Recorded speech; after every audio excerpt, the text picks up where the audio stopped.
Doctor Who fans, do not scroll, please. I just want to know if this is something that's going to work. A couple of weeks ago, I talked about starting a new series. I am still doing my days of finding Doctor Who friends. That will still be going on. I wanted to do reviews in 90 seconds, which I think that I actually can do if I really just put my mind to it. Just to clarify as well, with these 90-second reviews, they are going to be about classic, revival and new. So what I'm going to do is I'm going to coin it actually: retro, revival and recent.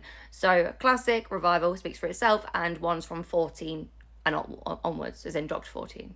The 14th Doctor. Shut up, I'll get on with it, okay? I'm going to be taking the reviews in turns, so I'm going to be doing, one of each. Every time you see a video, it will be one of those.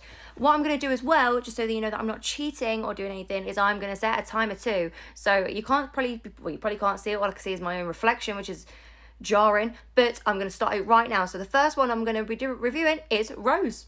Starting the timer right now. Okay, you can see that. So what we're doing is we're going to be doing Rose, first ever episode from the revival. So from the get-go, we know who Rose is. She is just a young girl that is tired of a monotonous life, which we can all relate with. I know that, sometimes you do just sit and think, I need more.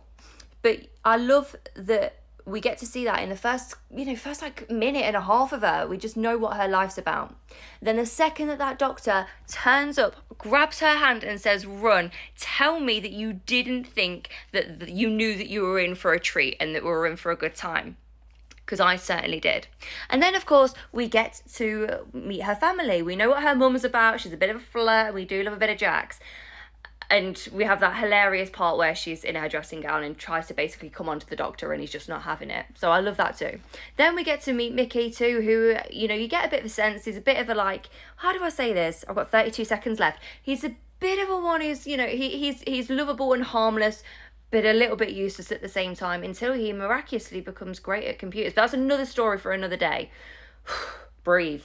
Okay, so then we get to see the TARDIS, and I know that as a young girl, I was about 9 or 10, I loved that TARDIS. I knew that meant that we were in for some sort of adventure. All in all, the Autons were fantastic as well. The plastic people didn't really like the, CGI effects, but that is just one for the times. But all in all, great story, and I will give it a solid 8 out of 10, especially for an opener.